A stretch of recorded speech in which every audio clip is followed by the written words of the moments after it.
I'm going to try to explain the basics of a 1031. Who here has a religious objection to the government stealing your money? Oh, good. I like that. I only know one way that's 100% guaranteed at this point to let you stop the government from stealing a large portion of your capital gains in life. And that system is called buy, exchange, exchange, exchange, exchange, exchange, and die. Then your kids get a step up in basis, and you all get to smile because you have prevented the government from stealing your money. Yes. We rehearsed this, I'll have you know. As a disclaimer, Andy said I could just stand here, and I think he said look pretty. I said cute, but that's okay. Okay. All right.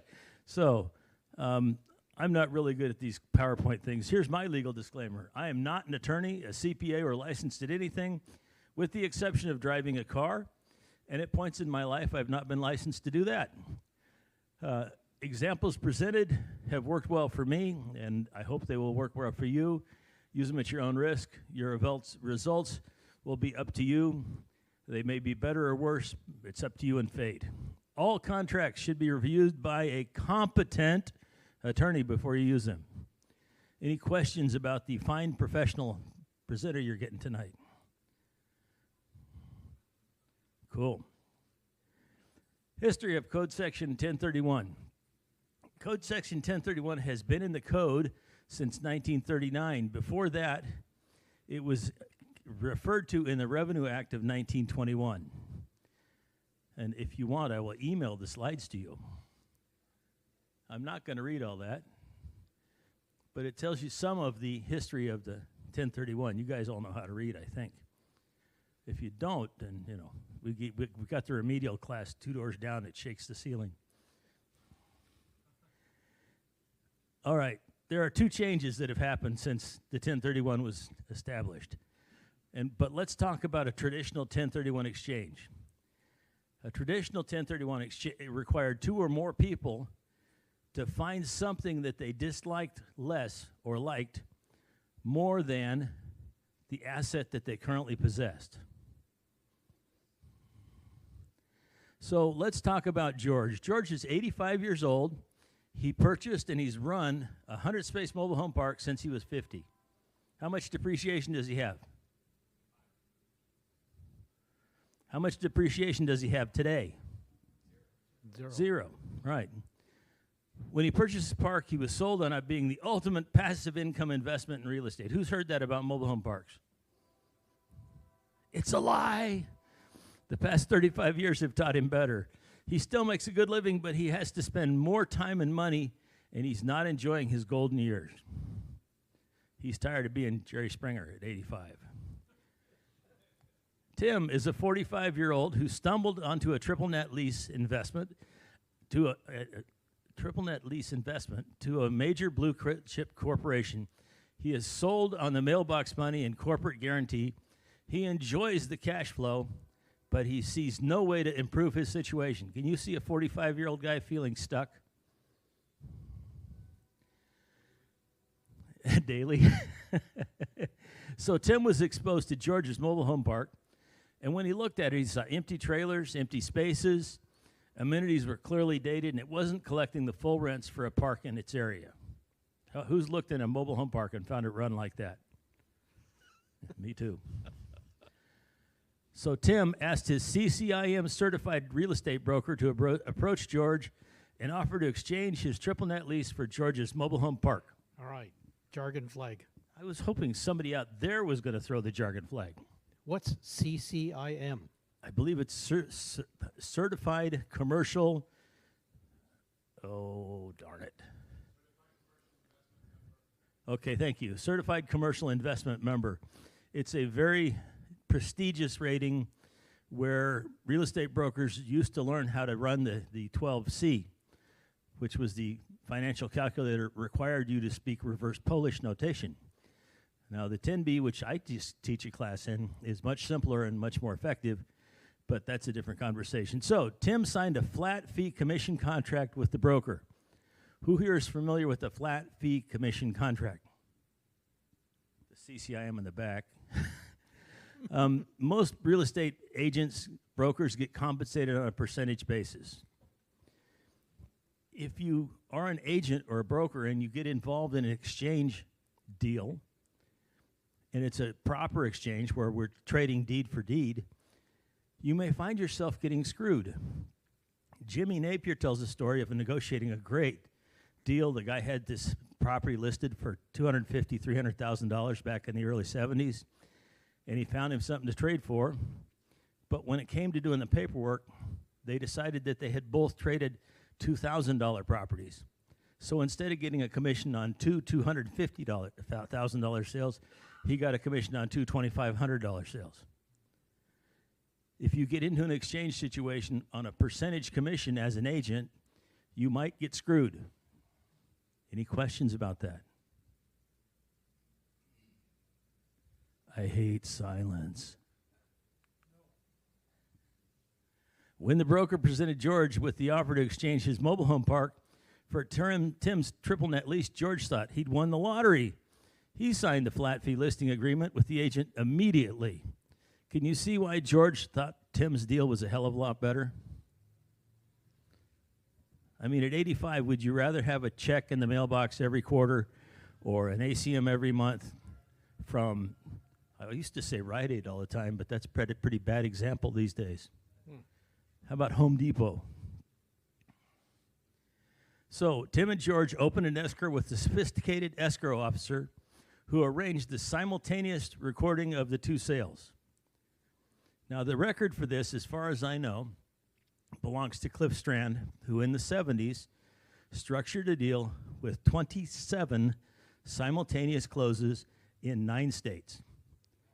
Because to get from where his client wanted to be, where his client was, to where he wanted to be, took 27 different closings. Those are rarer these days in the days of the Starker 1031 exchange. At close of escrow, George owns the triple net lease property, and his basis is the basis he had on the mobile home park, plus commissions and closing costs. Everybody see that? His basis walked. Now, he probably gets to begin depreciating, except the problem is what he just got is not depreciable because the building probably belongs to the corporation, and now George owns some dirt under an expensive building. Everybody understands you can't depreciate dirt, right? At close of escrow, Tim owns the mobile home park, and his basis is the basis he had in the triple net lease property, plus commissions and closing costs. Everyone knows what basis is, right? Go ahead and explain. Okay.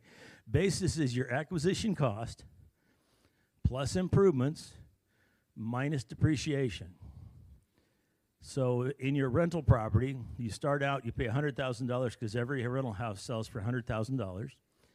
If you take an 80-20 percentage of land to improvements over 27 and a half years under the current code, you depreciate $80,000 worth of that building, and assuming you haven't put any capital improvements in, your basis at the end of 27 and a half years is going to be $20,000, which is the value of the dirt. If you sold that for a double profit of $200,000, you would have to pay capital gains tax on the difference between the $20,000 and the $200,000, and depreciation recapture on the $80,000. So by exchanging, you avoid that taxation.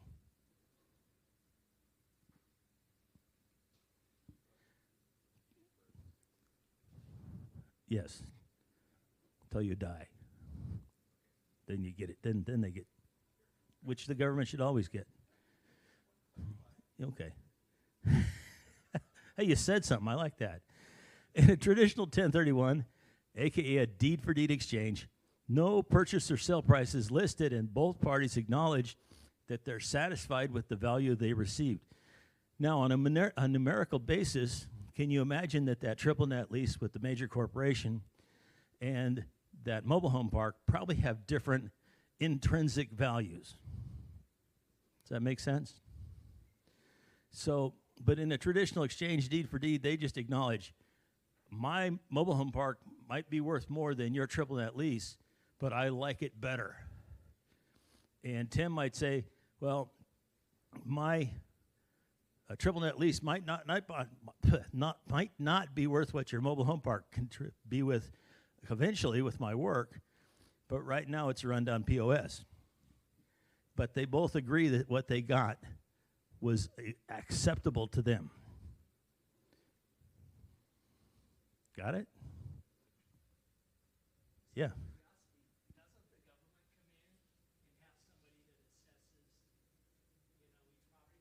Not in a traditional exchange. Yeah. Yeah. You see, Starker should be rotting, and he should be on a pike in front of the White House rotting all these years later. And the guy in the back agrees with me. He really, Starker really made exchanging no more fun. Yeah, see, that's one of the problems with the 1031 is that you're waiving your values. You're actually showing the IRS what you screwed them out of.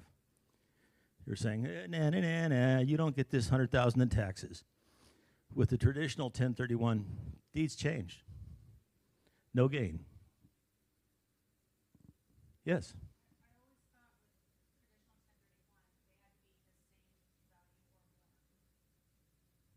But if the deal closes, is it acceptable to both? In capitalism, you always give greater than you get, which is an interesting thought when you realize that both guys traded and they both gave better than they got. But it balanced. Yes.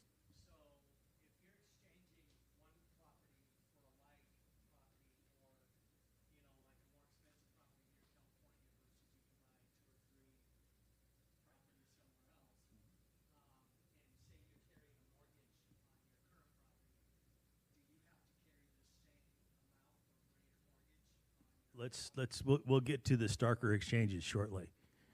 But in a traditional exchange, not necessarily.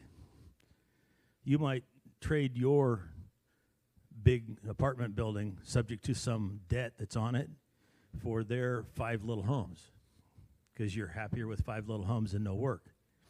And the guy with 5 little homes got the apartment building with a little mortgage on it. It's just a matter of the value balancing in a non-Starker exchange.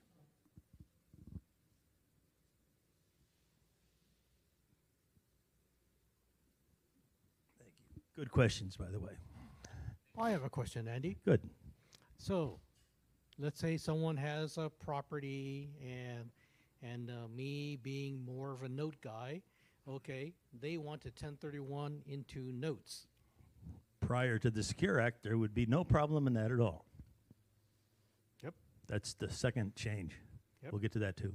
Okay. In situations where the gap between the property values is too large, values can be balanced with notes or real properties or even cash. There may be tax consequences, however, from this. And a competent CPA must be engaged. Any questions on the traditional non-Starker 1031? Boot is cash or cash equivalent out of an exchange.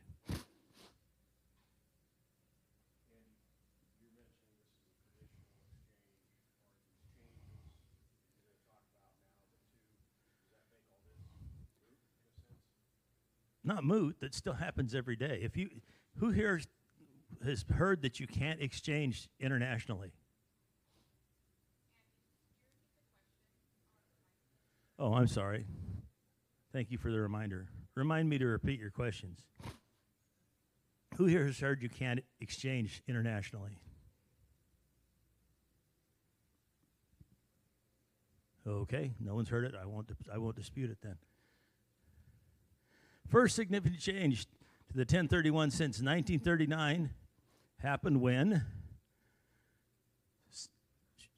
you can read all that, But Starker screwed it all up. And in 1979, he got the tax court to say he could sell his property, let another third party, supposedly licensed, bonded, and honest, hold the proceeds until he found the thing he wanted to buy.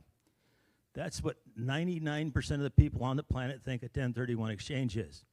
You sell your property, then you run around to try to find something to buy. And I'm going to read that because I don't remember what I wrote.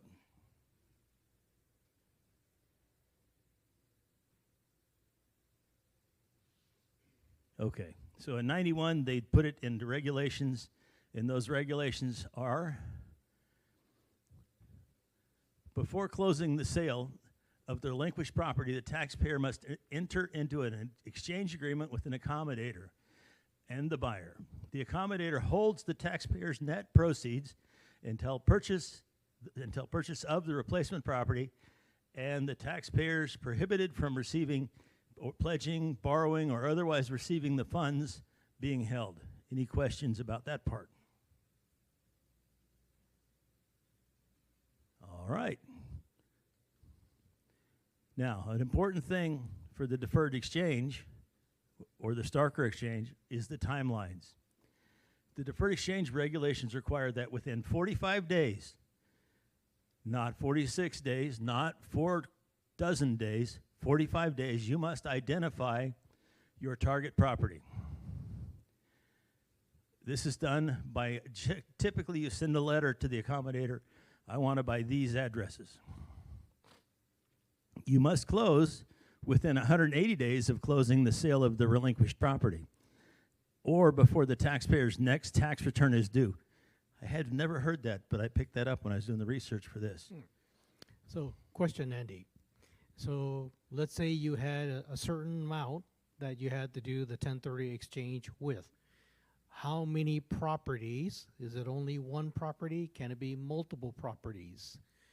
And what is the value? And can you exceed the value? Something amazing behind you. Yes. A taxpayer may identify as many as 3 alternate properties of any value.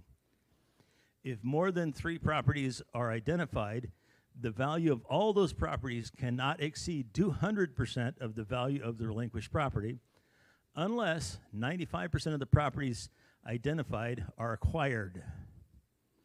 If any of the rules, what was that? Yeah, it's government speak. So you cannot exceed 200% of the value of the relinquished properties, unless 95% of the properties identified are acquired. Just enough. So you got 200, more than 200. So let's say you did 300% of the value of your relinquished property. For the 1031 to work, you have to buy 95% of the $300,000 worth of property, 300% worth of property.